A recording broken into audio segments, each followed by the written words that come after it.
absolutely nothing to do with the meetup tonight, but Chris Brown and I have actually been to all 10 JNUCs. And I just found that out just a little while ago.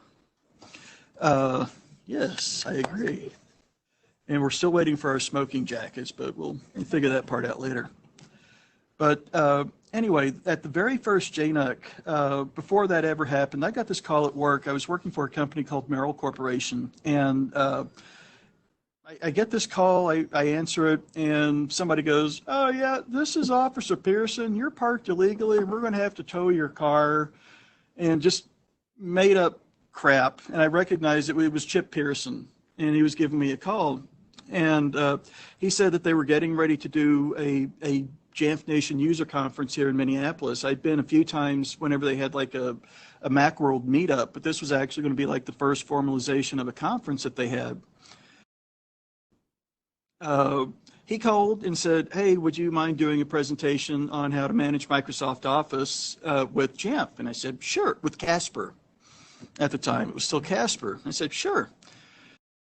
I do this entire presentation, I get it ready, I do this test, and I've got a demo that I want to do because for the longest time I've been supporting the script setting up. At the time it was Entourage, but then Outlook. And I've been maintaining it. Hopefully it's going to die a horrible death before long. But I wanted to demo how this script would work. I got all that stuff set up. Everything's going great. I get to the Jamf Nation User Conference, which, if anybody didn't know, was actually above a bar that first year. It was fantastic. And it's 30 minutes before I go on. I've got my laptop ready, and so I just slam my laptop lid closed. No big deal. Uh-oh. Exactly. Now, I get up and I start my PowerPoint presentation. It was PowerPoint at the time, not Keynote. And I go through the slide deck. It's going great. Comes time for the demo, and the whole thing just borks. As soon as I start trying to open Outlook, my whole computer literally like freezes or starts acting funky. I don't know what's happening. But more than likely, it had to do with the fact that I was running a virtual machine on my laptop, running Windows Server with Active Directory. And oh, by the way, my Mac that I'm running it on is bound to that Active Directory instance. So it's kind of like Inception. And I close the lid, and everything goes horrible. Luckily, I had a backup copy of the slides, and I borrowed somebody's laptop, and we ended up, I finished, but the whole demo went horribly, horribly wrong. So I don't want to do a presentation again that's got a demo for the longest time. Then 4 years later, I'm getting ready to present at Penn State Mac Admins, very first time attending, very first time presenting there. And at the time, I'm working for Charles Edge at 318. And I'm telling him, I want to do this demo, but I'm really not wanting to do the demo because I don't want to go through that experience again. And I said something about sacrificing something to the demo gods. He goes, "What are you talking about?" And I said, you sacrifice something to the demo gods so your demo goes well. And he goes, "Oh, I never have that problem." This is Charles. And I said, "Well, how do you make sure that your demos always go right?" And he goes, "Science, bitches." Okay. So I took that conversation, I incorporated it into the beginning of my presentation. That's how the whole thing started. And as part of that, I bought 2 big rubber chickens, one of which is still right over there. And I go through my presentation, then I pull out the part about doing the sacrifice to the demo gods. I pull out the rubber chicken, I hold it up, I slam it down in front of me. Everybody in the audience gets it. They all know what I'm getting ready to go through, and they're just like hooping and hollering and everything. The whole presentation goes great. And at the very end, I've got a picture that somebody took of me kissing the chicken. I had that as my avatar at the time, and I haven't really changed it since then just because I'm too lazy. But rubber chickens, a little more gray now, I think. a wee bit, just a wee bit. But the whole thing went great. It was fantastic. And I've carried the rubber chicken in my bag, either my backpack or that bag or something else, ever since then. Now, that was 2010 at the first JNUC, 2014 at Penn State when I did that presentation. back up to mid-90s. Does anybody, who all here is from Minneapolis or around the Twin Cities area originally?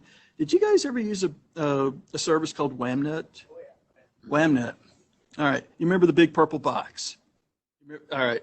For those of you who don't know what WAMnet is, it was a service that you could get where, and the company had the most fantastic marketing. It was all purple.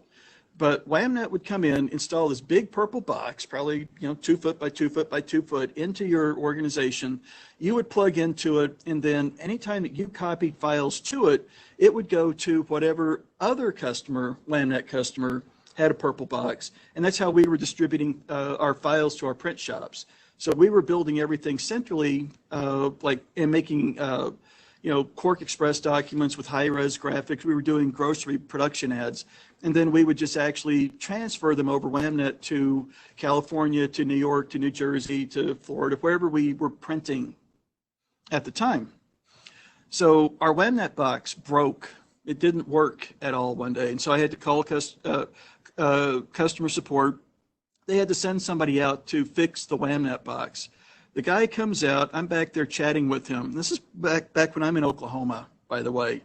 And I just knew WAMnet was from Minneapolis. I never knew I was going to actually be here later. But we're chatting, and he goes, "Have you ever seen the rubber chicken?" I'm going, "What are you talking about?" He goes like this. And he's got the side of the WAMnet box off. And I can see inside. It's mostly empty. It's got like a router, maybe a little file server appliance. It's all Linux or something. But strapped to the inside on the upper left-hand corner is a rubber chicken about that tall. And I'm going, "What is that all about?" And he said, "As a customer, you're not supposed to get into the WAMnet box." And I said, "Right." And I called you. And he goes, "Right, you did the right thing. There will be customers who try to fix the WAMnet box themselves. And then invariably they open it up, they can't figure it out, they have to call customer support. But when they do that, they're going to have to ask about that rubber chicken." And so that was their way of knowing that somebody had been in the purple box. All right. So that's late 90s. Because if somebody went in there, they have it. Yeah, well, no.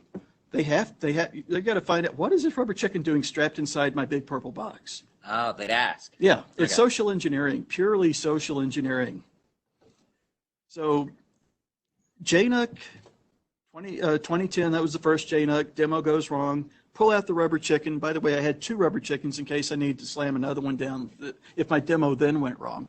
But that was 2014. Backing up to mid-90s for WAMnet. Now, fast forward, when I'm not working for Jamf yet, I'm working still for Charles at 318, but I am doing Jamf jump starts. And I get a jump start for a company over in Shakopee, Minnesota, where they have a lot of printing and things like that. And keep in mind, I've got that rubber chicken now hanging out of my bag after that presentation in 2014. So this is probably like 2015, I'm guessing. And my customer sees the rubber chicken and he goes, "You ever heard of WAMnet?" I said, "Rubber chicken." And he goes, "Yeah, that was my idea." Oh. So he saw that. We were commiserating just about rubber chickens and WAMnet boxes. He was telling me about how he had to justify, I think, getting 400 of those things through finance. And he said once he explained it, there was no question. And sure enough, it has paid off. It has worked. It has done its thing. But ever since then, I've carried the rubber chicken. And by the way, he had 2 of those left. He gave me 1 of them. I don't have it with me. But it's like one of my most prized possessions, a little WAMnet rubber chicken that most people never saw was there. But it was there. All right. Hi, I'm Bill. Thank you for coming. Hi, Bill. Hi, thank you. This is a Mac admins group. Even though we are at Jamf, we're going to be talking a lot of Jamfy stuff today. So please forgive me if we're going to be talking more Jamf than what you care about, because you're probably not a Jamf. Who is not a Jamf customer? Anybody? 1, 2, 3. All right. I apologize in advance to you, but hopefully we've got some cool stuff to show you because even though it's going to probably be centered around Jamf, a lot of this is going to be really standalone stuff too. All right. So before we begin, like I said, I'm Bill. I go William Smith or Bill. I work for Jamf. I'm a professional services engineer. I get to go out and meet with customers just like everybody here and help people make Jamf work. I'm not the support guy. I'm the guy that gets to do the fun stuff and write all the scripts and put it into Active Directory and things like that. So that's me. I'm going to go around the room. If you would, just introduce yourselves. And if you would, I'm also recording this. Not that I'm necessarily thinking that I'm going to put it online. I don't think you're being, oh yeah, you are being videotaped by now. But if you would, turn on your microphone so we can hear. It's always nice to see who's here. And when it turns green, you're going to be good. But Matt, I'll pass it to you. And if you would, start us off. Who are you? Cool. Hey, everyone. Matt Woodruff. I am what they call a security solutions lead, and I'm part of the worldwide business development team at Jamf, which, when it comes down to it, it just means that I am focused on doing enablement to both Apple and Jamf for our new product, Jamf Protect. So I'll be one of the guys speaking in just a little bit about that new product and what we're doing. But been at Jamf for about 4.5 years. I was covering the federal government space for Jamf and obviously dealing with a lot of high security, high classified environments, but formerly at Apple as well in network security. And so I've got a lot of history of dealing with various types of environments. So I look forward to the conversation that all of you are going to bring to the table today. So thank you. Nathan Duffy. I work for a minute right now at the Department of Education in Roseville. I don't have a lot of Macs to manage at the moment. I do a little bit of iOS. I was previously at the Purpose Center for Arts Education, which is a Jamf environment, and it's remarkable how easy it is to take for granted good tools that are set up well. Cool. Thank you. I'm Will Pierce. I'm currently in between opportunities. Recently laid off after 12 years of service at a local advertising company. So I'm looking to get back into an environment that uses Jamf and hopefully become a Jamf admin again at some point. So. I'm Linda Paul. I am also between opportunities, but my experience has been with a couple of local school districts here.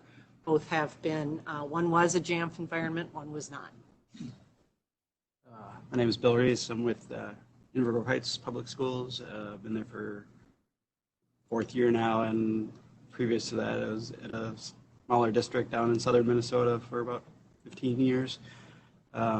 Used Jamf in both environments, more so now with about 3,500 Mac OS or iOS devices and 1,000 Mac OS devices. And previous, when we started there was no management system.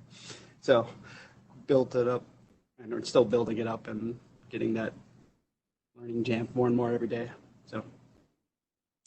Jen Gammons. I was a Mac admin for 6 years in education, Apple Retail Genius for 3 years, systems engineer for the enterprise team for 14 years after that, and then I'm a systems engineer manager for the enterprise team at Apple. I'm Nate. I work at Atomic Data, which is across the street. I'm a private cloud engineer. I support probably just about every MDM out there.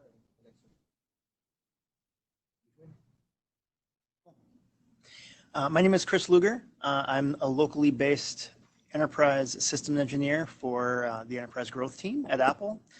Before that, I was at Jamf for about 6 years. And then I was in the printing and publishing world for about 18 years. So longtime Mac admin, and I like to make stuff look pretty and print it out. Smear grease on dead trees is what we used to say. But my name is Chris Brown. I'm at Best Buy corporate. I'm pretty much just corporate side, no retail. I've been there for 20-some years and been doing Jamf for about 15 years.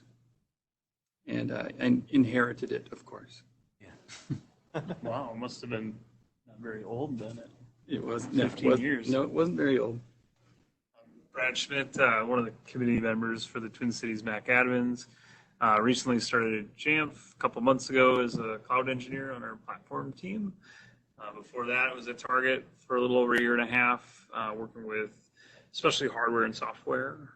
Was at Hopkins, working with a team over there for a few years, and then St. Paul for about 14, deploying a couple iPads.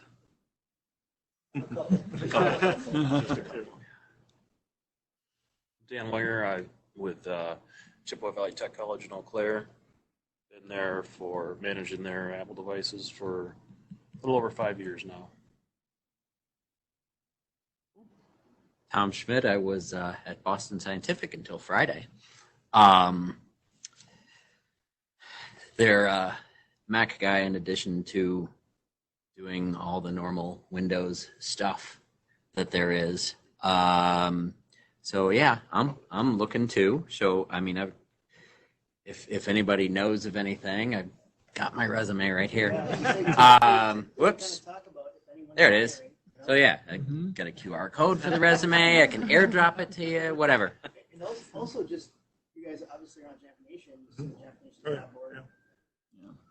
Definitely come prepared good. Okay. You got one more in the back. Yes. I'm Matt Roy. I'm an outcast. Come over here. You can join us. I'm the assistant network manager and the Jamf admin. All right. Welcome everybody. Appreciate you coming out. So here's what we're going to kind of do. First, we'll kind of go around, talk about just what's happening out in the world. Again, if you've got information, job openings, things like that, feel free to mention those. We'll bring that up again at the end.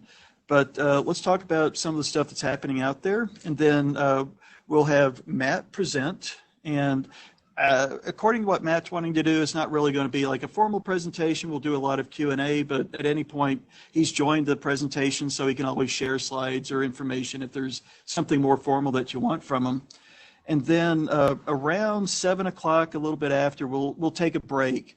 And between that time and around 7:15, that's when I'm going to get Gray Houston from Microsoft online to present to us. And he's going to Matt's going to talk about Jamf Protect, and Gray from Microsoft is going to be talking about Microsoft Edge, their new browser. All right. So just kind of hopping on, I did not put any of this into slides to show you. I apologize. I'm a bad person, but I've got a couple of things interesting that I thought, and if you've got more, bring it up. Anybody here that Catalina 10.15.2 dropped today? Yay. Yay. Did it bring back 32-bit support? So open mic night was on Monday? Tom's a comedian, if you didn't know. Literally. You get paid for that, right? Sure. Okay. How much you paying me?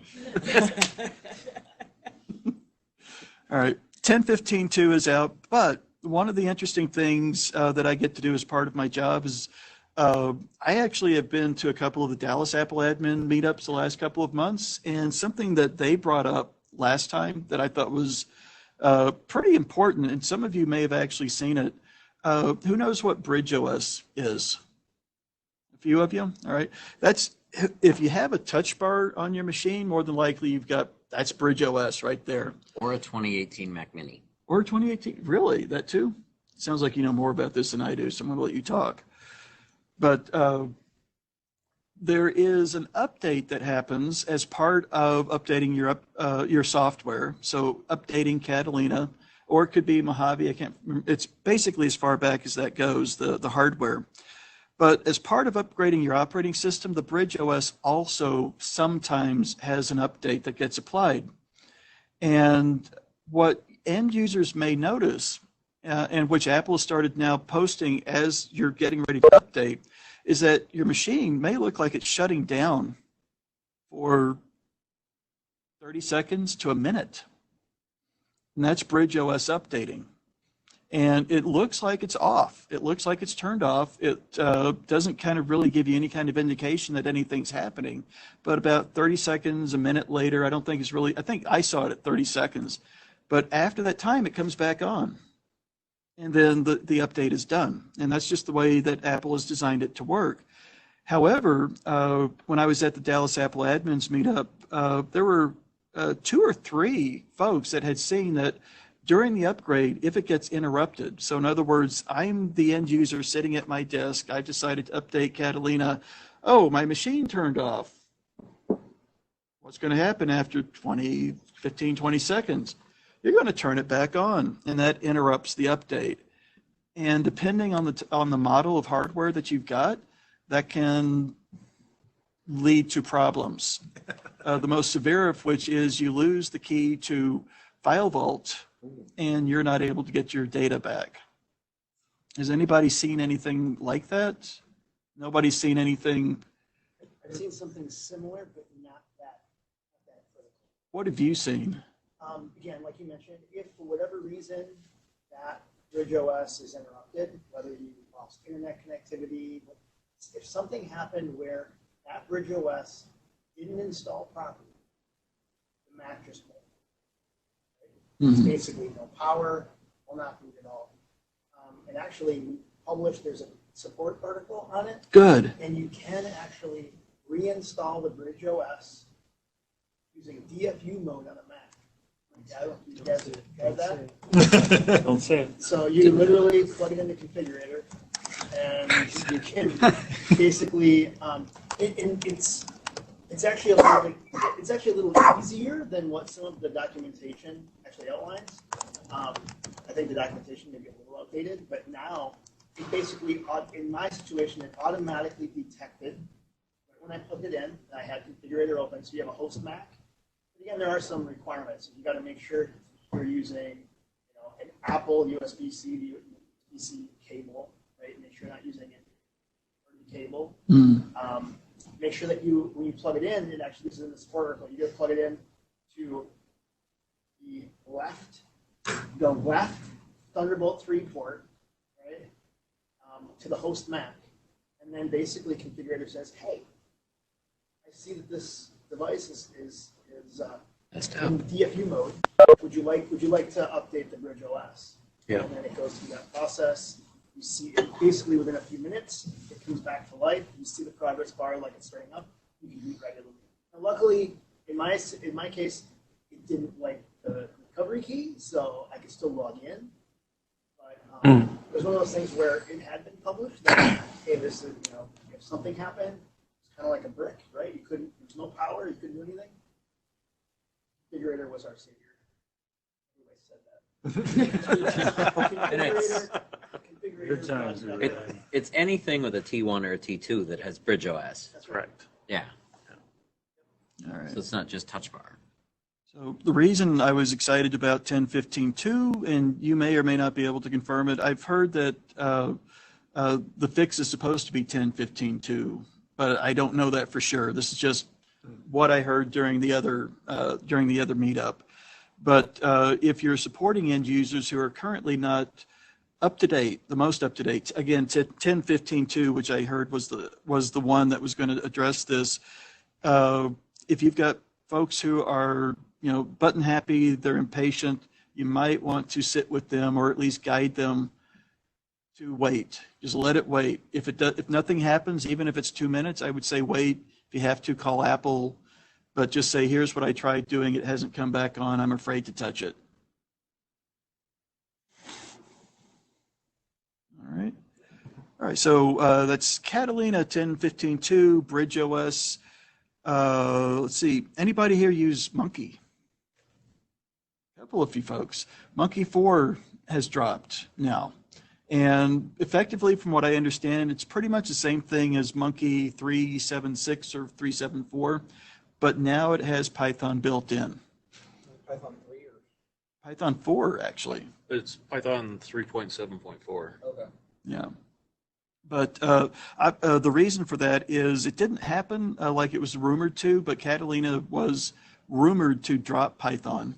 But then when I saw the final release, Python was still there. But I think the writing's on the wall for Python, maybe even for Bash at this point. That's why we're at Z Shell.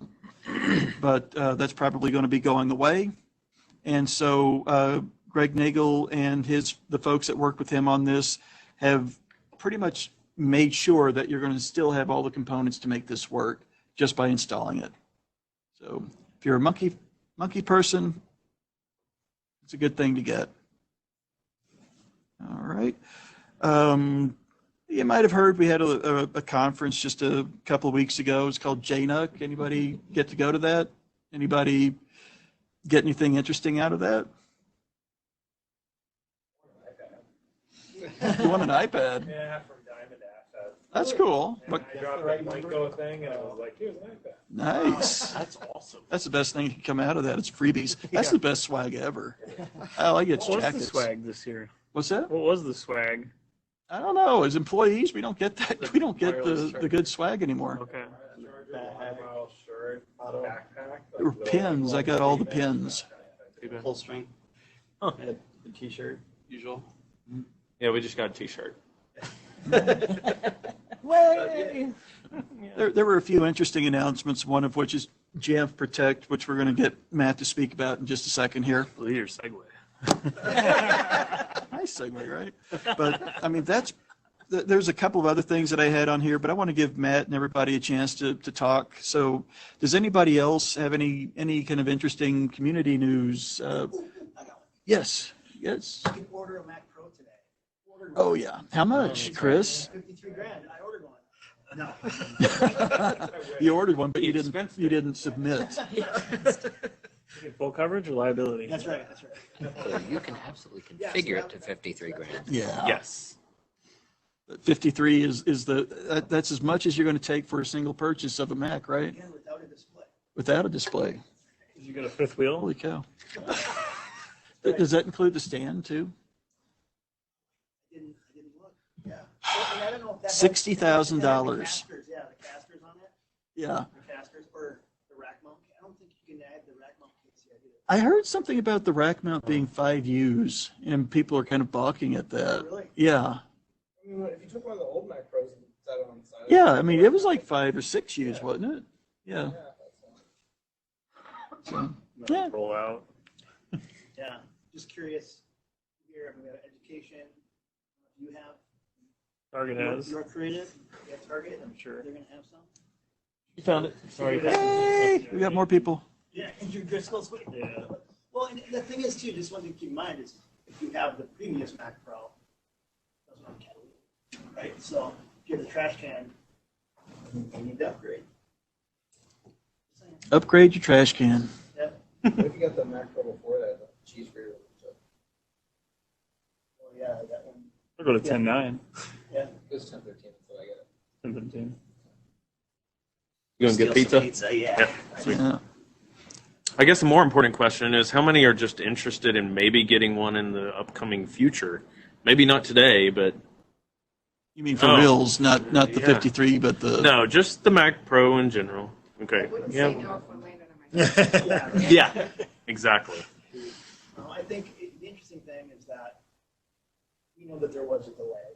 Right? There was a lag of what Pro users wanted, and we did have the iMac Pro, which are amazing machines themselves.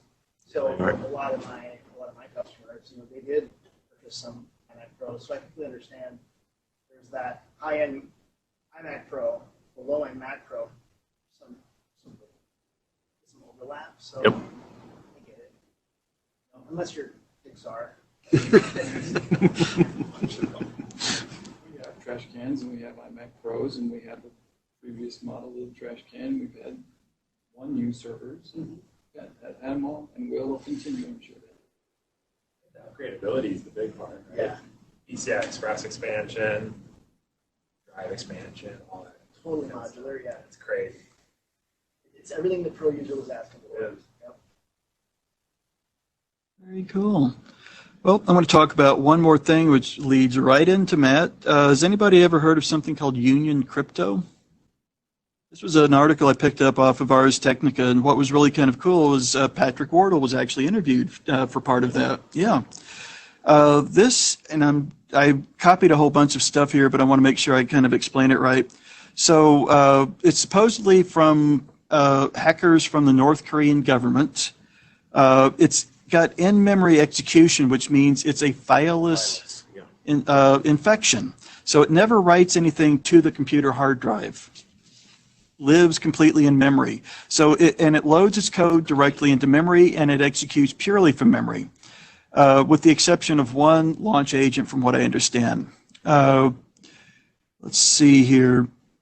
And then when Patrick analyzed it, unfortunately, the control server was down. So this malware lives in memory. It will go out and download some more stuff to work.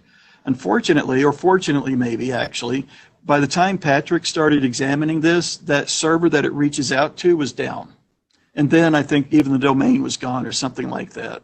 So it's more than likely not something that's a threat today, but it's one of the more interesting ones, again, in that it's not leaving a footprint. It's not leaving something like where Symantec can go look for a file and say, hey, if I see the existence of this file, I know you've got a malware or a virus on your machine. Not even the launch agent you mentioned? So I'm trying to remember what the launch agent had to do with it, but That loaded the program into memory. Is that What's- what the launch And then agent deleted did? itself? yeah, the launch agent puts it in memory, and the plist does, apparently it didn't live, it put something in the launch daemons. It's only if the command server was open. You know anything about, tell us about this, if you would. And then Matt, what could we possibly do to Look at identify that and this? find that. Everybody, Matt Woodruff. So this is a very interesting attack, and the Lazarus group is actually the North Korean group that has went out, and they're very well known for creating various attacks across Macs, because what's interesting is they're one of the groups that have identified Macs are growing in the enterprise. So let's find methods to start attacking and finding methods of identifying threats. And so, yeah, they create a fileless-based structure to this particular virus that does run in RAM. If the command server is accessible, then it will load a launch agent so that it's persistent. So that reboot, it'll go and immediately load that back into RAM and might even delete that launch agent while it's sitting in RAM. And so it just continues to execute, deliver what it needs to deliver back to the command server, and then maybe for persistence sake, it goes and creates the launch agent again. So, or launch daemon, whichever one it is. So it's a very interesting threat, but that actually does lead us into a very good segue. So Jamf got to the point of Jamf Protect, so now I get to ask all of you, who's heard that we acquired a company and created a new product called Jamf Protect? Good. Now I get to ask you, what questions do you have? That's what I'm here for. All of them. Go. How much is it going to be? Right now, and I know, 90% of the room is all education for the most part. We're so far not selling to education, especially with education pricing. But today, we do have introductory price of $48 per device per year. And that's commercial, US only. There's an additional component of this, and I guess there's some clarification that needs to happen. Right now, we don't have a jump start. To bring Jamf Protect on board in your environment, it is super simple. It's like a 35-minute call, because we get to build up Jamf Protect Cloud, we build out the deployment package, you put it in Jamf Pro or any other Mac management solution, and deploy it out. Usually you're done within 35 minutes of my so far engagements that I've done. So we don't need to charge or enforce any type of jump start as what you might be used to with Jamf Pro. Instead, we do have a post-support requirement, and that is right now premium support. And the reason why is we're still in the prongs of really getting both our support team fully engaged, our SE team fully engaged, and really train them on how different is this, because we've never been in the InfoSec world. So if one of your customers already has support, they already qualify? They're good, yeah. No additional purchase required. And when you purchase premium support, it covers all of our products. So if you happen to have Connect in Pro or Connect in School, and you happen to bring in Protect, then premium support is going to cover all your products. So they come in at that the intro pricing of 48 per Mac Yep. per year, is there a minimum quantity of seats or anything like that? Or? 50. Same as what we have with Jamf Pro today. Are you offering any like pilots or POCs or other Yes. things to flex with? Yep. Now we have a threshold right now just because, again, we're still training everybody on how to accomplish that. So it's like me and my team and about 2 other people within all of Jamf that know how to effectively do a POC. I mean, my new company's Mac footprint is so small that I don't even actually know them. Okay. It might even be 30 for all I know. I mean, it's real small. Got it. But, Yep. Cool. So that's what gets us to that point that we do and absolutely plan on somewhere in 2020, Q1, Q2, I don't know yet, that we'll have education pricing available for US. We will be doing EMEA next, UK and Germany are a couple of countries we'll dive into next. And yeah, it's kind of fun. Thank you for the question. What's next? So can you just talk about the core product? I mean, I've read some notes. This is the first year I haven't actually been 10 JNUM, so I wasn't able to see the sessions, but I know it exists, and that's all I know. Yep. Cool. Yeah, I just didn't know where to start. I didn't know how many people here have actually gotten to that point. What type of security products does it monitor, like X Protect and? Yeah, so I get to show you some of that because yes, X Protect, MRT, Gatekeeper gives you some true visibility into that, but it's a lot more about the behavioral analysis components too. So Jamf Protect, and then what I'm going to do is actually hit this particular slide. Oh, come on. Let me get down to. So what you're finding here is that we've gotten to the point where these particular challenges is what we have heard from the market, meaning last JNUC, we have what's called a customer advisory board that we invite certain customers to. And we asked them, we were like, Apple offers up a wonderful enterprise or employee choice program. And we've seen amazing success in getting all of these companies to recognize employee choice is phenomenal. But as they've started encroaching upon offering up their choice, there's actually gotten to the point, a threshold that sometimes that they're meeting. And that threshold is not sometimes IT, but InfoSec that says, can you hold off for just a little bit? Because guess what? We've got some challenges. Those challenges are usually one of those 5 that usually get hit up. So when you guys take a look at those, I'm not going to read them to you. If you guys look at that, are any of those relevant for your environment? Or if you have an InfoSec team, have they stated at least one of these? Okay, all of them. Chris, education, do you guys have endpoint security solutions on your Macs today? Not at this point, no. Not necessarily. Sophos Cloud. Sophos, okay. You might have AV. No AV. Okay. School district, yeah. We're in the process of being Looking. pushed towards ATP. Defender ATP from Yeah. Microsoft. Yep. I'm not super excited about it, but Yep. Cool. They do now. They started. They were pushing a lot of people towards ESET for a long time. And they were even giving you, if you had a Microsoft EMS license in any of those structures, E5, E3 or greater, or S5 or S and G3 or greater, they would give you vouchers so that you can go in and purchase ESET. We got it free for a year, and then they extended it a whole other year. Because Defender ATP is not ready. And so Microsoft has finally gotten to the point where they're kind of building out Defender ATP, even for the Macs. So that's great. Thank you. But still, it's going to reside as a challenge because some of it has a kernel extension. I'm seeing a lot of people say yes to that. Some of them have issues with supporting the latest Mac OS. Because they say, we're not going to test until Apple's truly done shipping the product. Not good.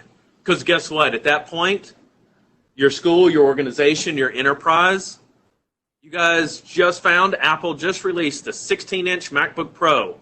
Somebody's asking for it. Guess what operating system's going to be on it? Guess what you can't downgrade it to? Mojave. Guess what InfoSec is going to tell you can't be deployed? Catalina. So you're kind of stuck. All of these situations is exactly why enterprise was yelling at us. We have issues. If I could, just really quick, some of the things, and I know I've talked to Chris, obviously, and some others, it's really important too for those of you that work with your vendor partners to help communicate that message, right? As you're working with AV tools or whatever, Sophos, work with them and ask the question, are you using Apple's new development frameworks? No, that's the question, right? Making sure that they're using system extensions with driver kit, the new development tools that we should have been testing since June, So, we at Apple, we just want to express, you have the opportunity, just ask the question, right? And it makes everyone's lives so much. Make sense? And what we talked about today on the webinar that I did was that in most cases, as you do reach out to these vendors, they may in fact respond and say, it's a great idea, we'd love to do it, but guess what we're focused on right now? Windows. They're a bigger piece of our pie. Or we understand it better. Or they start blaming Apple and saying, Apple's not giving us enough information. It's not helpful for you guys. So as we hit on all of these, we really wanted to find, and in our point, acquire a company that would be able to solidify a solution for literally every one of these bullet points. So that's what we did. Digita Security. Digita Security were 5 individuals in total. 3 of them worked at the NSA as white hat hackers for Mac OS and Windows OS, actually. But in total, one of the major ones that a lot of people might know is Patrick Wardle. He helped create Objective-C, which is a Mac-focused security research arm and open source community of his, also housing a great malware repository. And he also speaks at RSA, at DEF CON, Virus Bulletin. So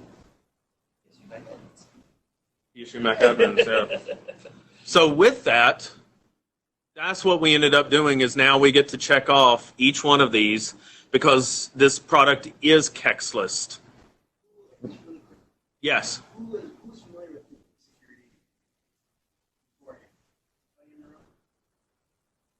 beforehand? You kind of knew? Yeah. So with Digital Security, they actually had a tool that I would recommend. I think actually, with you, they had a tool called UX Protect. It was basically a great tool to visualize what our Yep. Oh, and it's still being developed. So it's going to be open sourced. It will continue. Yeah, so Patrick and like some of his open source developers, we're allowing them to continue, not allowing them, they're just going to continue developing that open source community, and it's going to continue. But they are great. Actually, that is a wonderful point to all of this, is that they have really great consumer tools for you guys to go home. Go to Objective-C, and it's SEE.com, and download them on your local Mac. See what Xprotect has been blocking on your Mac. Has malware removal tool, like grabbed some malware, deleted it, or quarantined it? Do you guys know today? No, you don't. And in that case, does your enterprise know? Does your education institution know? Probably not. Objective-SEE.com. SEE.com.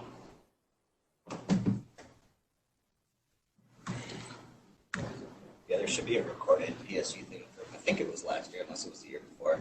Oh, I've apparently been to their website and downloaded stuff, apparently.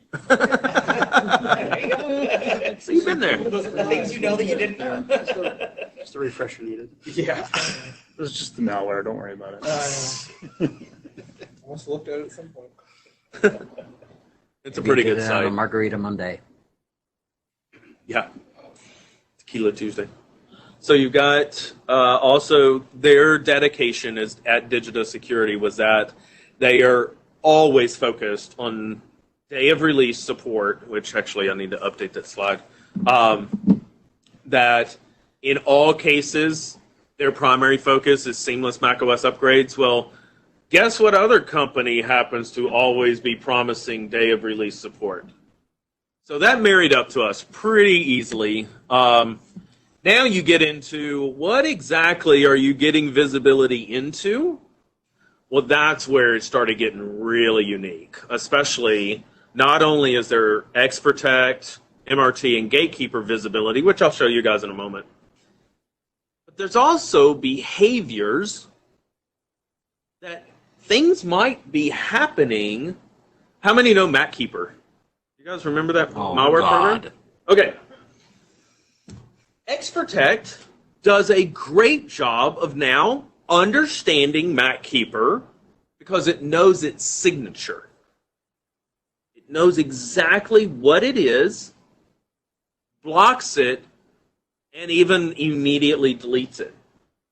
That's inherently done by macOS, but what if the creators go out there and just change a little bit of the code? Well, now it's not going to match that signature anymore. What are you calling the signature? What's it seeing as a signature? Yeah, so when X Protect goes and opens up and views that app at a code level, there's snippets of code within it that define this is the signature of MacKeeper. So when it matches that, X Protect says, nope, I'm blocking you. You're done. And then it will take it to the malware removal tool and says, yeah, you're going to go ahead and be deleted immediately. No further interaction by the end user. So is it actually a semi-sophisticated analysis of code like you're saying, or is it really just a hash? Like if they were to recompile it, would it detect it? Oh, no, so that's the point. Yeah, exactly. So when you start looking, though, into what this program is doing is going to be drastically different after that signature. So MacKeeper, they changed the code a little bit. It doesn't match that signature any longer, but it's behaving exactly like MacKeeper used to do. That's where Jamf Protect is coming into play now. Because now we're doing behavioral analysis and we're digging into Objective-C on their website. They talk about what's called Monitor Kit.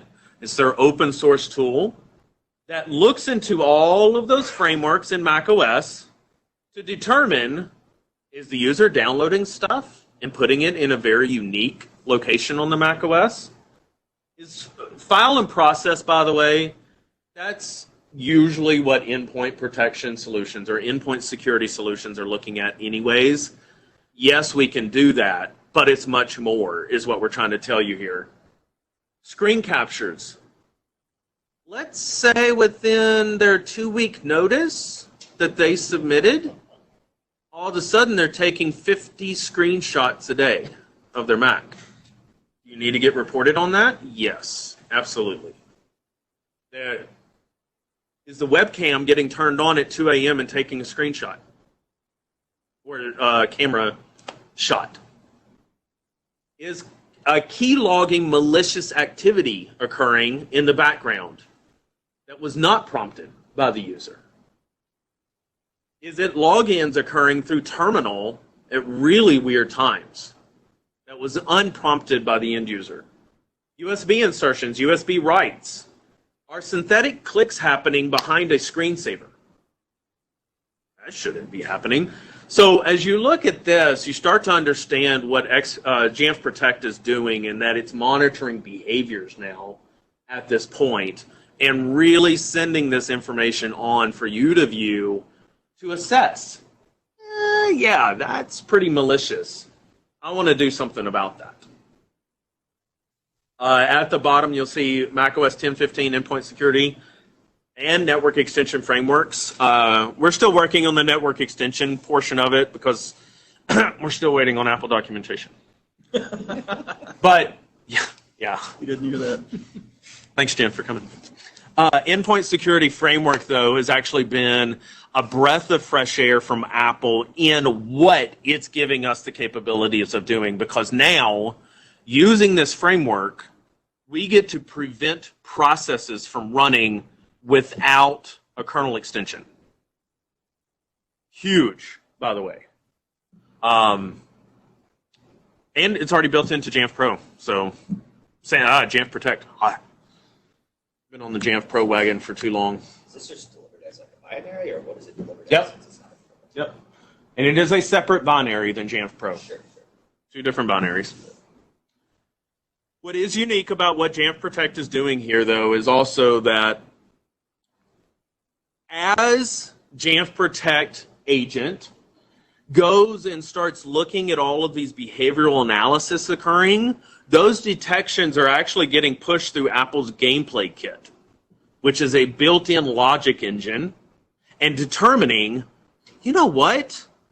Based upon how this is acting, what results are occurring, based upon this logic that has been given to me by Jamf Protect, we absolutely believe this is an alert. Send it on immediately. So it's all on-device detections, as we mentioned here. So very unique. We're not sending it up to the cloud for some AI or BI to assess it. These are built-in macOS detections on device. And then you now are understanding that, how many have heard of a SIM? Cloud guy. Yes, good deal. Splunk? Yeah, so everybody pretty much knows what Splunk is. But security information and event management is what a SIM is. So it's an acronym. And basically, InfoSec teams tend to acquire a SIM or SIEM, various ways you can say that. But they need to aggregate all of this information from both an endpoint security, network security, server security devices into just one monolithic server or platform that can really be assessed and say, you know what, there is a major threat occurring that the servers are seeing, network is seeing increased traffic, and the endpoint security is also finding that various members of the macOS community is also getting attacked. And they have this really good view to see all of this in one pane of glass. Jamf Protect has already got it built in that it will send all that information on to your various SIMs in your environment. Standard log forwarding? Or... Yeah, it's a JSON object that gets sent to an HTTPS endpoint. Okay. Yep. You just dump it into Splunk. Yep, exactly. And we're trying to actually work right now on building out like a Splunk dashboard so that as you ingest that, you're properly viewing what is this data that we're ingesting, because in most cases it's been built out to understand Windows-based threats, not necessarily macOS. So we're going to help identify that. An endpoint where devices are on the network, off the network, moving around, how do you get that data into a log management system when they may not have persistent connection to logging server? So there's another way of handling that is if it gets off network or breaks connectivity in any way and it cannot reach your SIM, then it can log locally until it gets back online. So it'd be logged onto console. And then Jamf Protect will understand once it's back online, send all that relevant information back up.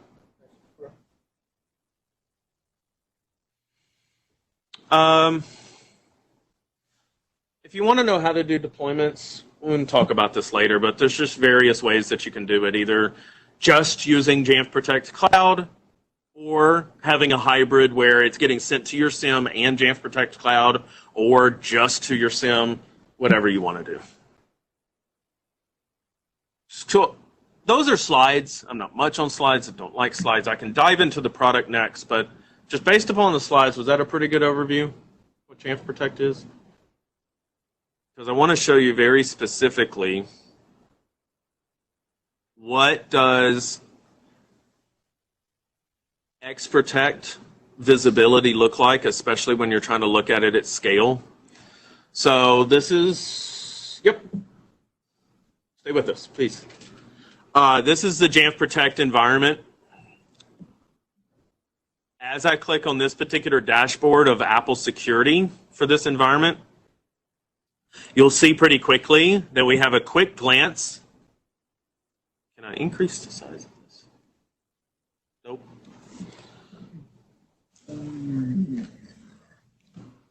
There we go. Okay.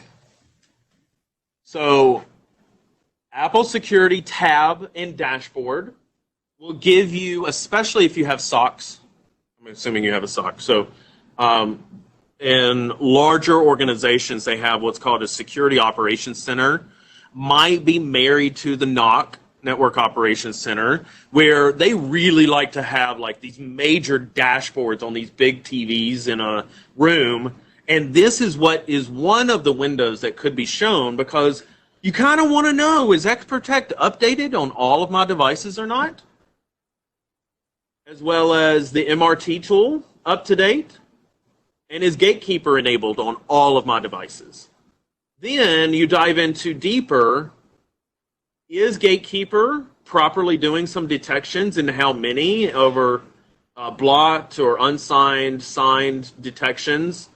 And more importantly, what does that data look like? So as I dive into a particular alert, I can go into this environment, go down here to X-Protect detection, and I can actually see, let me see if I can blow this up a little bit. Here's what happened for this user. They went to the Objective-C malware repository using Safari. They downloaded the proton.zip. X-Protect found the signature definition of OS 10 proton.b.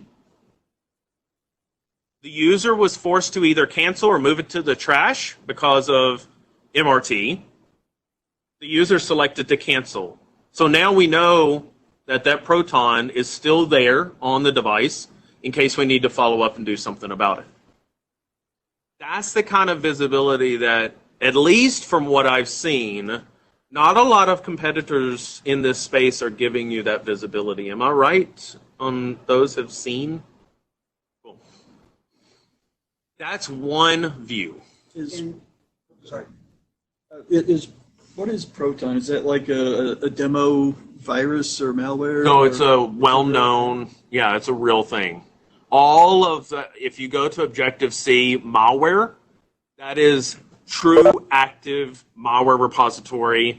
You have to go in and validate that you understand you are downloading a true virus. Oh, so you can test, literally. Yes.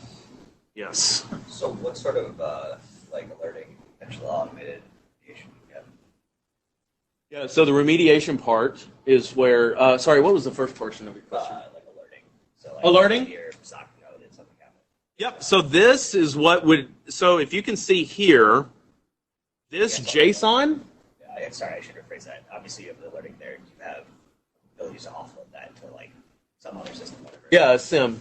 Or, yep, or to an HTTPS endpoint that can ingest a JSON. Because this is the JSON that's getting sent out. So it has all of the data in here that we gathered at the time of that. You can see it's massive amounts of data. Does Jamf Protect, can it just like send me emails too when it detects things? Not emails, no. We want it to be sent directly to, actually, it's more for incident response teams to really understand what do we want to do with this data. And then, in a lot of cases that we've heard of, you either have a SIM or an additional endpoint that has some automated action so that if forensics are done, that they can say, yes, please email the customer about this, or get in contact with Jamf Pro admins that will go and take action through sending out like a Jamf Pro helper that's, has a dialog box that says, warning, please take your device to your IT service desk immediately. If you're looking at a particular file, right, like you've identified that proton.zip or whatever. Yep. That's been identified. There's nothing, you could have a Jamf Pro policy set to, restricted software. You could decide to remove that file completely altogether. You could also, but again, to your point, like email notifications, that could be done through Jamf Pro. But is there an actual integration built out yet? And I understand if the answer is no, but is there an actual integration where Jamf Pro can look at data in Protect? That's a question for Matt. Sure. I don't know. Because I assume that's former Jamf SE. I don't know if they talk together. I don't know if they talk to each other yet. Obviously, it's a so I wouldn't expect it yet, but those are kind of the next I'm level. just thinking for I'm a company and I've got 25 people. I'm not going to invest in SOC, or whatever. Or I've got some other managed service provider taking care of things. If something gets detected, I want to just to alert somebody so that somebody can do something, but I don't have $100,000 to build a Splunk infrastructure, stuff like that. So what I was showing you, though, was specifically X-Protect in MRT doing something. Okay? But what if it acts like the Proton? From a behavioral analysis standpoint, we have already built out what's called an NS predicate language view of, what? Proton does this when it activates. Therefore, even though X-Protect didn't catch it because it wasn't identified at that signature, Jamf Protect will catch it and say, what? Now that we've catched it, I actually want to change this to an alert or a log, cache it locally. There you go. That's the kicker. Right. Boom. Winner, So- chicken dinner. Now you get to clearly identify that here's what's interesting about this, and we'll dive into this probably later in documentation, but it's actually a process-to-process communication. We are not using APIs here. To the point that the Jamf Protect agent will communicate using XPC directly to the Jamf Pro agent, say, run this trigger immediately with this updated extension attribute value, do it immediately. So then Jamf Pro does an immediate response. I was doing that more for him and you, but him. Because the geek inside of him just went a little crazy. I'm impressed that you got this far in your early releases. That's awesome. Yeah. So we did kind of like a soft launch for a number of customers. This was the first request. Every one of them asked. It was like, we already have a great remediation tool in Jamf Pro. Can you just marry them together? And we wanted to do it in such a way that we're not doing API calls that sometimes might take a little while, or webhooks that take a reactionary stance. But yeah, this is freaking awesome. In addition to that, going back to the endpoint security framework, you can also, once incident response teams are done with it, forensics has identified, yeah, that process is a threat. I don't want to necessarily go to restricted software records in Jamf Pro. I want to use the endpoint security framework. I can go in here and say, you know what? I want to prevent MacKeeper from running in my environment.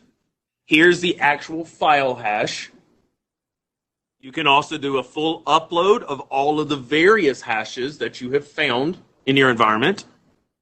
Or, even more detailed, using Apple's signing information, we can go in here and say, you know what, this team ID with this particular Apple developer signing certificate is exactly what I want to block in this environment, or even to the point of the entire signing identification. So I think theirs is actually MacKeeper. keep it. Building out kind of repositories for this type of stuff. We would love for our customers and community to do that on Jamf Nation. So now I'll click on save. Please be aware, though, it doesn't kill current running processes. That's just actually a endpoint security framework component right now that we're working with Apple on. But it will definitely stop all future processes from running on your Macs. To build out the package is pretty easy. We got plenty of documentations and videos about that, so I won't go into it unless you want to. Super simple. And it's a single PKG that has all of the analytics plans, SIM integration, all in one PKG. Any component that the end user would then see? Nope. Okay. Completely silent, especially when you're pushing it out through Jamf Pro or whatever. Completely silent. So far, CPU utilization that we've seen thus far, 1% idle, 3% max. And we also have not seen any issues if you're stacking this on top of other security solutions that you have today. Because again, we're a CACS list. Most of the other solutions in the industry today are in the kernel. Therefore, there's no threat of inter-process issues. So almost everything leveraging is native. So. Yep, exactly. All native APIs. One question for the Apple area. Is this game engine or whatever, is that well documented somewhere if people are curious about? Gameplay kit? Yeah, whatever. Actually, go and to Objective-C. Yeah. Patrick Wardle has actually got some pretty good documentation on what it does, how it uses logic. Okay. That also references the developer.apple documentation so that you can go and cross-reference. I remember like a couple of years ago, there was a big blog post where somebody discovered that this was a way to do antivirus detections and stuff. Patrick Wardle on March the 9th at the RSA conference. The candlestick? It was awesome. I mean, I remember seeing something about it a while back. And Yep. going, oh, is this going to be an exploit that Apple's going to shut down at some point? Nope. Because we're using exactly the way Apple has built it. Yeah. It's a logic engine. For games, but we're using it just differently. Yeah. We're using all the native APIs that have been built out. So, yeah. Good call out. Good memory for you, too. Any of Yeah. this stuff present in iOS yet? Gameplay kit?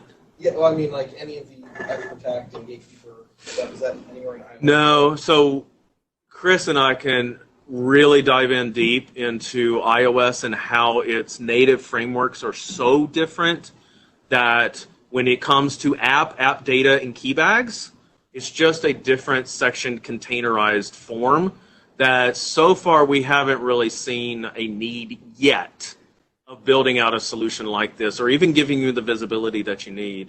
There's just inherently different security frameworks on iOS today. Yep. And even iPadOS. CrowdStrike's doing. What's that? If you want to look at the competitors, CrowdStrike's doing. We can talk about There's what not they're... much that they're doing. Yeah. Don't get me wrong, but they're trying. we can talk about what they can see and what they can't see as well. Yeah. I know it's been out for 2 weeks now or whatever. Right. I'm sure that there's some customers that have been running it for maybe a couple weeks. Yep. Any success stories or anything interesting that's come out of any of those early deployments yet that you can share? I can't talk about the ones that are doing like soft launch and POC phase today. We have had some sales of Jamf Protects already, which is interesting because any of you that have ever been in InfoSec knows InfoSec world has a very long purchasing process. Usually takes months. So we're just really happy that people have come on board even in such a short time frame. And from theirs, we don't have a lot of like case studies done on that. What we can tell you about is how we introduced the product in its premature form before introductions for like Build America Mutual. And they have told their story at JNUC on the day 2 keynote. So feel free to go and watch that keynote and really understand what they felt like they have been able to see with Jamf Protect that other solutions have not or were not able to see. So I would just point you to that keynote. Sure. Yep. I really hope to have much more stories by this time next year. What's the licensing model on Per device per year. per device per year? Is there a minimum? 50. All right, so I'm gonna interrupt in here. We've got our next speakers who'll be talking just a little bit. Let's take about a 5 less than 10-minute break. Let's say back by 7:15, and we'll get Gray and Aditya to talk to us about Microsoft Edge for Mac. But thank you, Matt. I appreciate it very much. Thank you. That was fun. Good questions. With us today are actually a few folks from Microsoft. In particular, we've got 2 folks presenting today. It's going to be Gray Houston and Aditya. I've not met Aditya yet, but Gray has been in the Mac Admin Slack team, I think, at least a year. Is that right? Yeah, I've been on the manageability engineering team for a little over a year now. And running and been present in the Slack community since we started it with Paul. Very cool. So one of the things you might remember is that Microsoft has jumped into the Mac Admin Slack team and been a huge presence for us. And this is another example of them joining us and getting feedback. This is a product that I think has been in the works well over a year. And these are the folks who are building it, and it's getting ready to release. But I'll have Gray tell you more about that. So, Gray, I will pass it back to you. Well, Introduce yourself. Hey everyone, thanks for having us. I'm really glad to be presenting here and talking with y'all. In this presentation, we're going to talk about Microsoft Edge on Mac OS. My name is Gray Houston. I'm presenting with Aditya Mohindra. And we're going to walk you through our work on Edge on Mac, particularly for IT admins. Before we jump into the presentation, let's watch a quick little video on the many changes that we made to make Edge feel at home on the Mac.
That, let me hand you off to Aditya for an overview of the benefits of using Edge on Mac in the enterprise.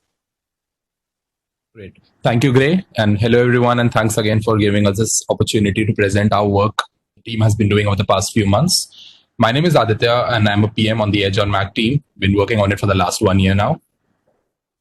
Now, we believe that a lot of you have users in your environment that use Macs, and you yourself in particular could be Mac users, right? Our data also suggests that a majority of enterprises and educational institutes have at least one Mac device along with Windows in their workplace. It is because of this high diverse mix of devices that there is a need for enterprises and educational institutes to adopt more cross-platform solutions.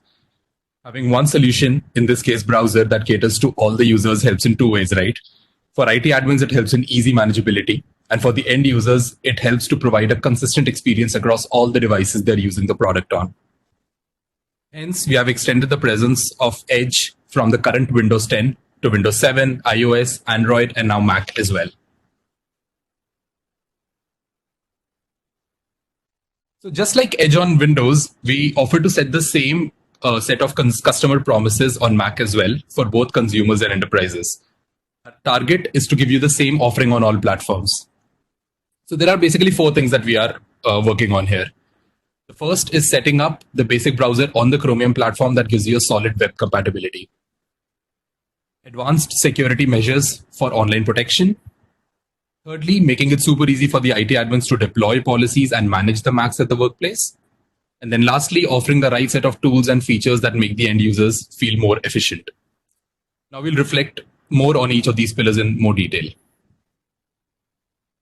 The first pillar is to set up rock solid fundamentals that gets the basic browser going. This basically means supporting and opening all websites, ensuring the browser runs on all platforms and devices, localization of language for your global workforce, etc.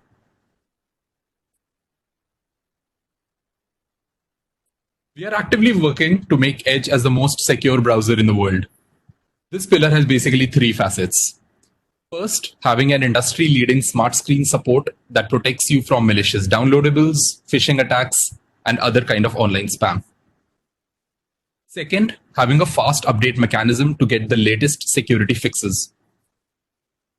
Thirdly, we know that the weakest link during browsing is us, the users, right?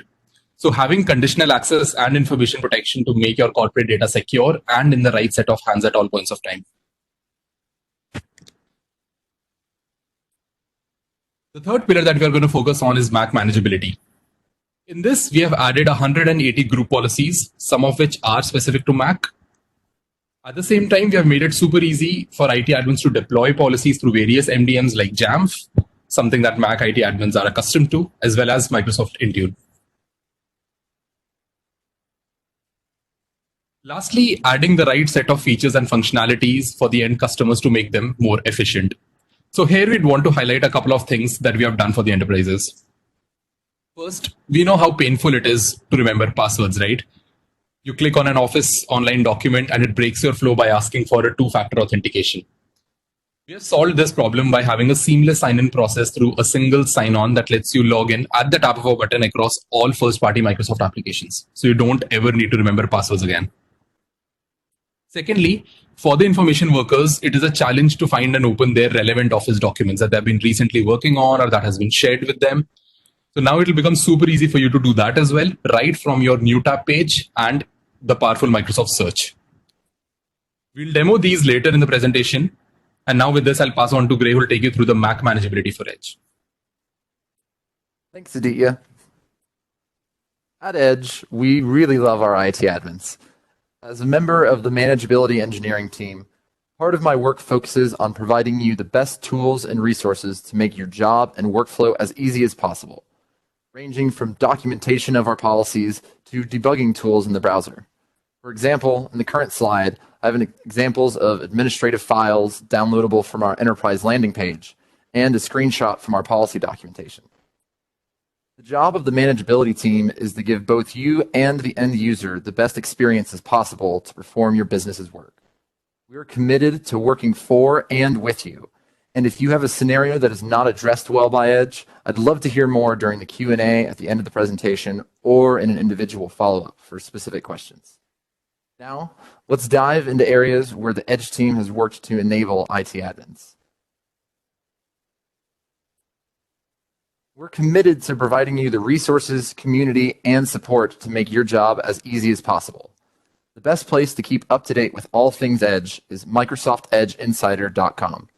There are 4 components of the Insider website that I want to call out, but there's a lot more content than just that on the page. First, on our enterprise-specific page, we distribute a deployment PKG and a policy template folder containing files such as an example plist to help you with your configurations, HTML documentation localized to 22 different languages for offline testing, and if you have Windows devices in your fleet, a various set of Windows administrative files. Second, we want to keep you updated on the status of new features and changes coming to the browser. Feature teams such as tracking prevention and collections maintain blogs that communicate updates like functionality changes or feature rollout.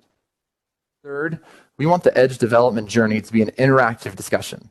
We want to hear your thoughts, what you'd like changed, and what features you'd like to have in your browser. The Insider website has a customer-driven forum where you can help steer the development of Microsoft Edge in future releases. Finally, for ease of developing your policy payloads, the manageability team is committed to maintaining policy documentation for all 200 plus policies that Edge supports across all the different platforms that we're on. This documentation is updated weekly with our dev channel release and includes entries for upcoming policies that are not yet in our stable channel. Additionally, we're committed to minimizing and giving advance notice for breaking changes to policies. Our beta channel is meant for you to test your deployment configurations on. Once a policy enters the beta channel, it won't be removed without going through a multi-version deprecation process. These sorts of changes will be communicated through our policy documentation. Of course, there are multiple pieces to managing an application. An important component is controlling the versioning and updating. Edge installs and updates with MAU, Microsoft Auto Updater. This is the same tool used and maintained by Office, and so will be familiar to those of you already managing Office applications. From a technical perspective, managing Microsoft Edge will be similar to managing Google Chrome. Not only do we inherit many of the same policies, but all channels read from a single preference domain, com.microsoft.edge. So, you can apply a single configuration profile and test its behavior side by side in the current stable release and the upcoming release in beta. One of the major tools Microsoft Edge provides to help debug policy configurations is the Edge policy page. This page displays all policy data loaded into the browser from the Mac OS preferences system, even if the data is misconfigured or preference key name is misspelled. This page is intended to help you not only with the development of policy payloads, but during support tickets with users. While I've spent some time talking about what we've done for you, IT administrators and information workers, I'd like to give a little bit more time to the end user and some of the experiences and benefits they'll receive when using Microsoft Edge in their enterprise. Many times, when a user setting is forcibly set by policy, the user becomes confused and can even file a support ticket. In Microsoft Edge, for every policy that affects settings or UI components, we will display a managed user experience. A briefcase icon is shown, and Edge displays a message stating how the setting is managed by the organization. Additionally, we're committed to delivering a user experience that best enables work for each individual company.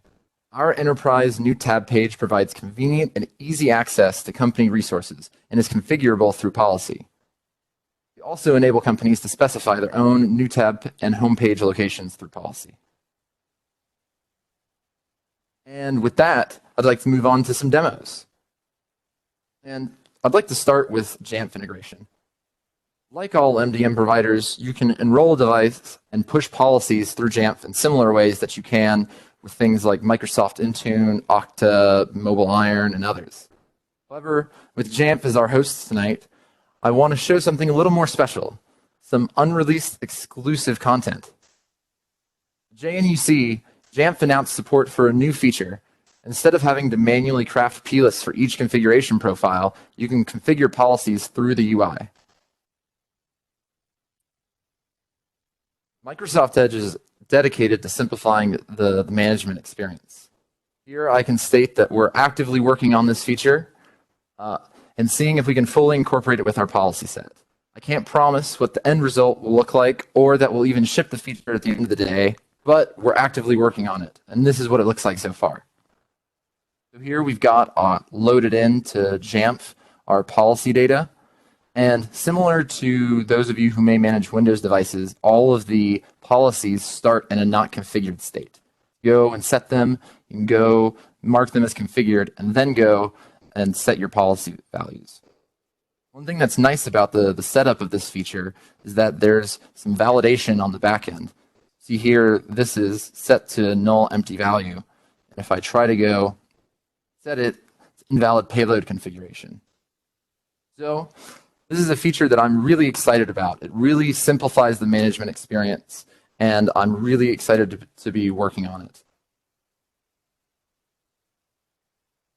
Now, back to other demos. Now, some other features that we mentioned and called out before. Let's take a start with the Enterprise New Tab page.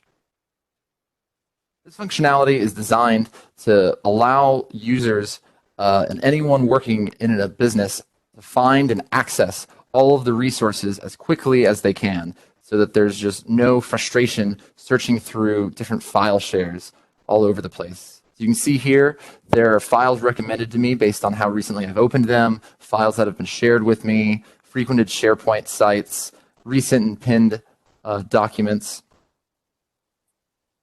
And also, the Enterprise New Tab page integrates in with Microsoft Search. Microsoft Search makes it even easier for users to go and really find what it is that they're looking for. It combines not only searching the internet, but also searching the company's intranet. In the current example, I want to try finding some of the company's financial reporting statements. I'm going to try searching for financial results. When I go, not only do I have results from the internet, but I also have results from the company. I go and expand those. I see that there are some files that have been found in the search. And here are the annual reporting statements I was looking for. Let's move to single sign-on.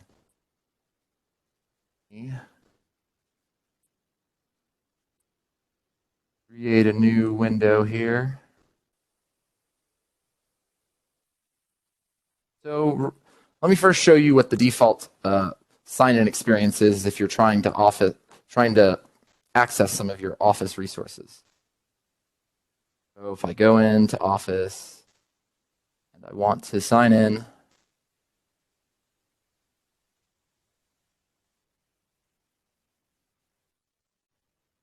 I have to go and ask. Then I have to go and hopefully I remember my password.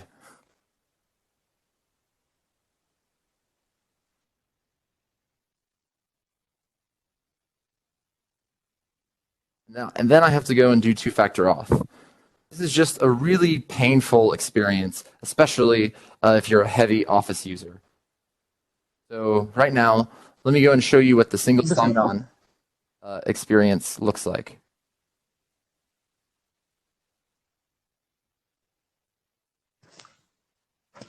So if you see, I'm logged in into the browser.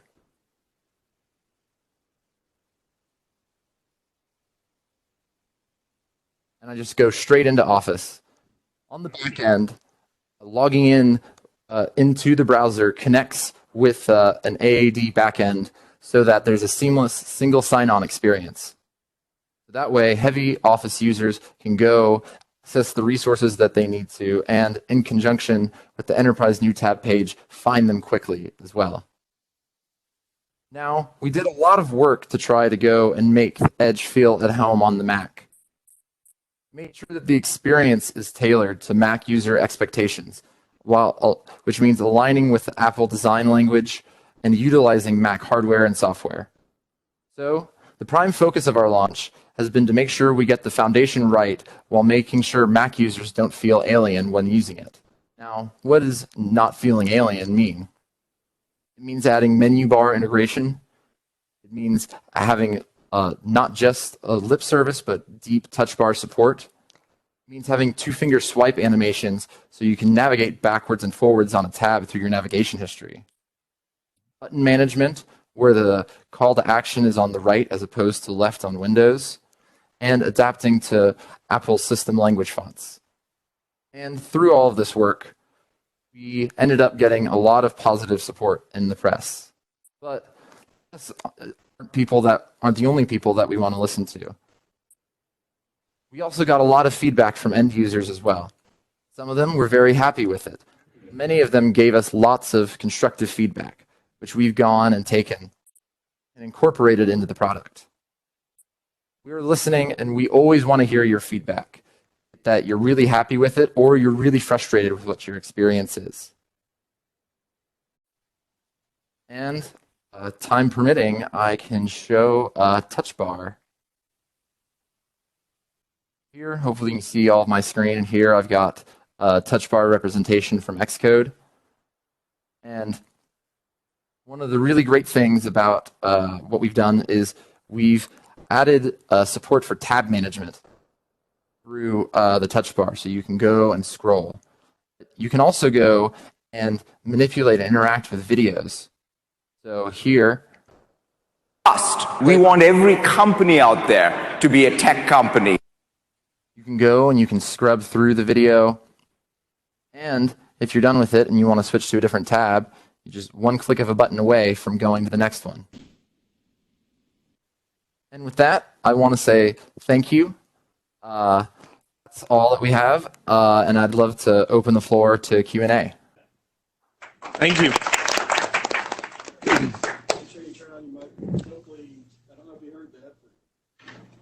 Yeah. Hi. Can you hear us now? Hi. Can you hear me? Okay. Yes, I can. Hi. So, hi. This is Chris. How you doing? I'm not sure if you can see me or not. I can't. See Yeah, myself. a little bit. So if I'm signed in with my 365, my AD credentials in Edge, then I can search OneDrive for my, for content. I have easy access to other Microsoft resources, right? Like shared drives, maybe applications, right? Aditya, I think Aditya has a little more details on it, but yes. So are you asking specifically about the Microsoft Search or the single sign-on? Yes. Basically, I'm still again try to sell me on why I would move from Safari to Edge. Well, Aditya, you're up. Great. So I'd say that, one of the core value props that we have is that if you are currently an Office suite user and you're using Office 365 applications, then we have like a bunch of differentiators that we are offering to start with, right? There's a whole lot of things coming that we cannot say right now, but yeah, for a start, I think we have intertwined the two experiences really well. So things like, never having to put in password again. So your cookies in your browser will never expire, right? So if, for example, you're signed into any first-party Microsoft application, you get seamlessly signed on everywhere, right? And we know how painful it is to put in passwords on the Mac, especially in Microsoft applications where you have two-factor authentication. So that is, I believe, a great value prop that you never have to do that again. Then secondly, I think we have unified the internet and the intranet search results, something that a Safari or a Chrome will not offer, right? What that means is that now when you're making a search on your new tab page, along with the internet results as Gray demoed, you also get a bunch of your SharePoint and all your Office documents as well, and even your internal intranet documents. So you can probably just search in that. Okay, how many leaves can I take if I for my paternity, for example, right? And it will automatically give you the search result from your internal documents and say that okay, this is what your policy says. Then apart from that, we have also added a functionality of the enterprise new tab page, right? Which again gives you an option to search and to access your Office documents right from your new tab page, right? So I believe that if you are an O365 customer, then there's a bunch of offerings that we have, and we have mixed the experiences really well to give you the best of Office Online if you are an Edge user, right? If you're not an Office customer, then I'm not sure that, we are a great browser, but I'm not sure that what the extra value prop that we are offering. Sure. But yes. Yeah. No, that's Office, wonderful. And I appreciate the transparency. No, that's wonderful. Is there a way to also, let's say I'm in an environment that, 365 environment that I also have Box for enterprise, Dropbox. Are there APIs available? Can I actually search that as well or not? Well, not as of now. Okay. It's the first party application that we're focusing now, and then probably we'll plan to scale depending on how we hear user feedback and enterprise use cases. So, hey, this is Matt. Additional follow-on question to that was you used the key term of cache, that it's a browser cache of the credentials. Are you also indicating that that is not Kerberos credentials, or that you are building a Kerberos ticket with those credentials? Gray, you want to take that? Could you repeat the question? So he mentioned when in Microsoft Edge, you enter your credentials for O365, that it is saved in the browser cache. I guess the question would be, it does not, or does it create a Kerberos authentication and basically receive a Kerberos ticket within the OS? a little bit of transparency is pushing a little bit of my knowledge on it, but I do know that there are integrations into like the keychain block, and so so your question of is it just in the like raw browser cache? The answer is no. I do. Okay. It is. There are system component integrations in that. I could, if you wanted a little more details on that, I could follow up with our identity team on. But I That'd think be great. one thing I can share is we are using very, very similar processes to what Office is doing, at least in terms of like technology stack. But it's a little bit outside the scope of my technical knowledge. No, you're fine, because that leads into, by the way, I'm with Jamf. One of the additional areas that I sometimes support is also the government space. And they're very concerned about supporting smart card authentication as they're logging into, Azure for the government or GovCloud. So does Microsoft Edge support what's called Crypto Token Kit or CTK? That I'd have to follow up with you on that. Okay, cool. Actually, and then, sorry, last question. What was that? I think one of the team, my team. Sorry, I'm on the same team as Gray. Can you hear me? Yes, we can now. Yeah, hi. Sorry, regarding the questions, right? So as Gray was mentioning, we're not specifically experts in this particular area. It'll be nice if you can type up the questions. We will relay that to our identity team. I know that we're working on policies that are related to authentication and stuff, but beyond that, we do not have a lot of knowledge. Awesome. Last question. On your IT admin resources slide, you mentioned that Microsoft Edge now has some policies that can be built out. Will that be, or those resources be supplied also on the macadmins.software website? I definitely can integrate that. We have some work on the backlog for setting up an RSS feed that will push things like change logs and all of that. But I'd be happy to go and integrate all those experiences together. So there's just the fewest amount of steps you have to take to get to the documentation. Great. So I want to add something here. How many of you got to go to JNUC, or how many of you have had a chance to watch some of the JNUC videos from this year? All right, just a handful of you. There was a new feature in Jamf Pro that we talked about. Hopefully it's coming in January or whatever our next release is at some point. But basically, if you're used to creating, you're uploading p-lists to make a new configuration profile, you might know that it's kind of a two-step process. You have to create the p-list, you have to get it right. Usually that means using terminal commands or something like that. You then have to convert the p-list to plain text so that Jamf can understand it. And oh good, this is what he's showing us here. And then you have to upload it to a custom settings payload. A new feature of Jamf Pro, and we have been working with the Microsoft folks on some of this, is how do we get application p-lists into Jamf? Right now, the only payloads that you see are all for the Mac OS. This is what we're getting ready to start doing. You will be able to, as Gray is showing you here, he is in a configuration profile. He is in the now renamed application and custom settings payload. This was just custom settings where you would upload the p-list. But notice that he is actually choosing things from the GUI now. You are going to be, and we expect to have this immediately for the first go around for Office products and for, I think, Jamf Connect. But eventually we want this to be just a long list of third-party applications that you can choose with all of the payloads, the keys and variables available to you right here, where you don't have to know how to make a p-list or anything like that. And Gray surprised me earlier. He's got a copy of our special build of Jamf, and he's doing that right here.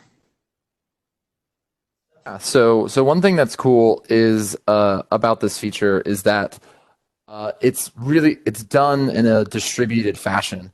So instead of Jamf going and for each just specific applications going and making the documents that's populating this, the plans are that essentially any, not only like the third-party application itself, but any admin who can go and make a JSON document that represents all this policy data. And if you go and submit it to a repo, it'll go and you can, up here, I think part of the setting is a Jamf Nation repository. You can go and then select preference domains for different payloads that you make for your configuration profile. This is an example for Edge of like what we've done, but this is just like say the way that we've designed it. Each one is going to look and feel a little bit different based on the people that have gone and made it. And so just like everything else, it'll be a little bit of a learning process. But one thing that's cool is it supports versioning. So you can go in at the top, and so say you're deploying Edge 78 or something. You can go and like configure this, and you'll get a list. You'd get a list for Edge that would be specific for that version. And how many different key value pairs policy items did you say there were? For Mac, there are a little over 180. Thanks a lot. Out of the gate. Yeah. At least I can blame. One of the things I like to say about Edge that. is that this is going to actually be a product coming from Microsoft, released from Microsoft from day one, that is manageable. There's never been another Microsoft product that's done that. Everything else has been released in the past, or it's another team. But this has actually had input from Mac admins like us from the get-go. And I'd really like to plug the Slack Mac admins community. That I personally monitor our Microsoft Edge channel there. So if you want to get in contact with me or other people in the manageability engineering team, that's a good way to go about it. So like, I mean, I learn a lot from that community. I've definitely just learned more about the space. I'm really happy with how it's getting to the point with different people answering questions. It's not that I have to go and look up on things. And so I'd highly recommend it. It's definitely been a great resource to me. And that's also a big place where I go and will ask questions on what are your best practices? What are you doing? How would you like this to be? And so I'll go for manageability specific things. I'll go and ask questions there. So. So, question for you about add-ins. Are we going to have yet another, product that vendors now need to figure out how to make an add-in for, or do you hope that the code base will be close enough to, Chrome, hence its backbone, or any thoughts on that kind of concept? Hopefully you shouldn't. Hopefully we can provide everything that you need. I bet I could answer this one. So did you guys catch that Microsoft Edge is Chromium based? It's the same thing that is behind Chrome. You're going to be able to manage this just almost exactly 95+% the way you would manage Chrome. When you say add-ins, do you mean extensions, or do you mean specifically something called an add-in? I guess they're both right. Just, however a third party wants to develop some extra crap for the browser, basically. So this is something that I know from my experience managing Chrome, but have you had a chance to play with that, Gray, how to install extensions either from the Microsoft Store or the Chrome Store? Yes, I have. Have you had a chance to play with that? Yes. So if any of y'all used the old Edge, there was its own Edge extension store, and that still exists. You can still go, but you can also go and download from third-party stores. So you can go to the Google Chrome extension store and install directly from there into the browser. Sweet. I've got a couple of those. My profile. Sure. Yes. So there are policies that allow forcible install of extensions. Cool. Awesome. Thank you. While we are on that topic, I just wanted to add that we're still working on supporting third-party policies for extensions. So policies that are coming from the extension authors themselves. just like we currently have for Chrome. We don't yet support that in Edge, but that's a coming soon feature. And you'll be able to see those policies in the Edge policy page as well. Any other questions? All right, I see a lot of smiles, but no hands going up. So everybody is familiar with Mac Admin Slack, right? And if you get a chance, go find Gray, go find the folks working on Microsoft Edge in hashtag Microsoft-Edge. Last question, I guess, and I'm assuming you can answer this, release date. It's still in beta/canary.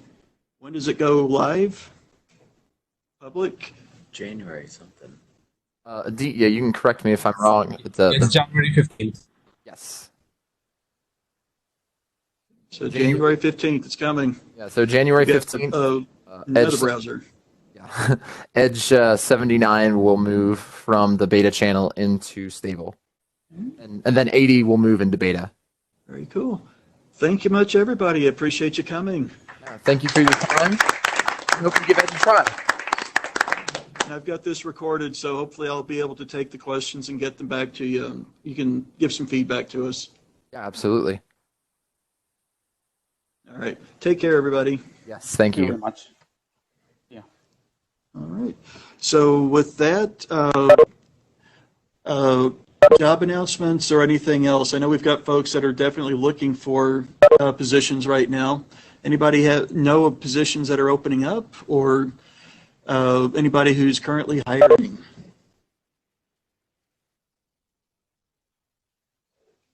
Well, if you know, hop into the Twin Cities Mac Admins channel, post stuff there. You know, help your fellow folks out, and let's try to keep everybody employed here. There's definitely the jobs board and jobs chat, Mac Admin Slack. Yeah. And of course the Jamf has the one. Very cool. All right. Anything that anybody else can think of before we break out? All right. Yep. Thank you. I appreciate you coming. Thank you. Thank you, guys. We'll talk to you hopefully in March? We're looking around February, March? February, February. and then April, and then WBC. Oh, it's only December, isn't it? Sorry, I was thinking it was January already. Sorry. So be on the lookout for sometime in February. And maybe we'll do a Microsoft Edge happy hour. Oh, that'd be fun. Yeah. Oh, they already left. Oh well. All right.